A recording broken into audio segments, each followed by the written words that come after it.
हे काय hot air oven हा, हॉट एअर ओव्हन. आता तुम्हाला लक्षात येत नावावर काय हॉट एअर उष्णता निर्माण करू राहिला, आज काय करू राहिला, हीट निर्माण करू राहिला, हॉट एअर निर्माण करू राहिला.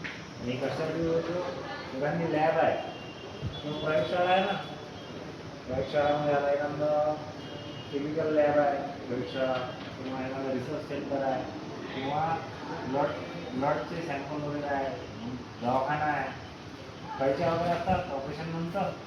तर ते केमिकलच्या पैसे तुम्ही स्पिरिटनं वगैरे धुतल्यानंतर त्याच्यात ते नमी राहते ना, वातावरणात जे आहे त्याच्यात जंतू पडतात, नमी पडते, त्याच्यात याच्यात ते उत्पन्न घेऊन गेले, तापमान सेट करून गेला, त्याच्यावरची जे आहे मॉइश्चर वगैरे आहे किंवा जंतू वगैरे आहे ते नाही शिवतात, त्यासाठी आता प्रॅक्टिकल आहे. तर सर्वात पहिले काय, ही एक ग्लास उरला आहे, मला हात आपण याच्यासाठी लावून लावलं आणि बारीक बारीक आहे केसासाठी, एकदम केसापेक्षा जास्त बारीक आहे आणि ग्लासपासून बनलेली असते. तर एक फायबर ग्लासपासून बनवली असते, एक साध्या ग्लासपासून बनवली असते, बारीक बारीक. हे कशासाठी आहे, याच्यात ते हीट निर्माण झाली ते बाहेर जाऊन नाही म्हणून.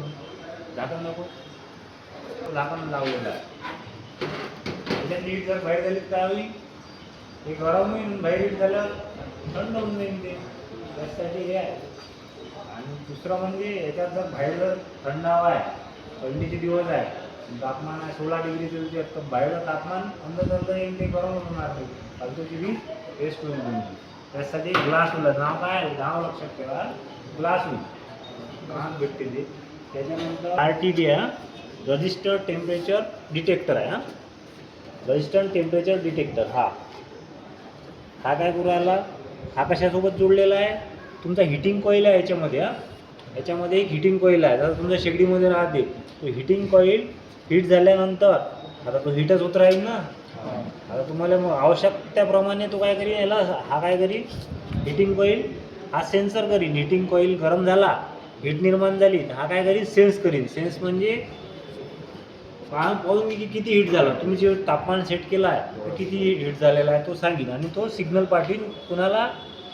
याच्यामध्ये अजून एक डिव्हाइस आहे, PID कंट्रोलर, याच्या अंदर आहे. हे जर तुम्ही खोललं त्याच्यात एक PID कंट्रोलर अशाच टाईपचं डिव्हाइस आहे. हां, ते कंट्रोलर आहे, त्याच्या नावातच काय कंट्रोलर. तो काय करते, यानं केलेला डिव्हाइस यानं जे काय करते, डिटेक्ट करते की बा तापमान एवढं झालेलं आहे, एवढं पाठवून राहिला.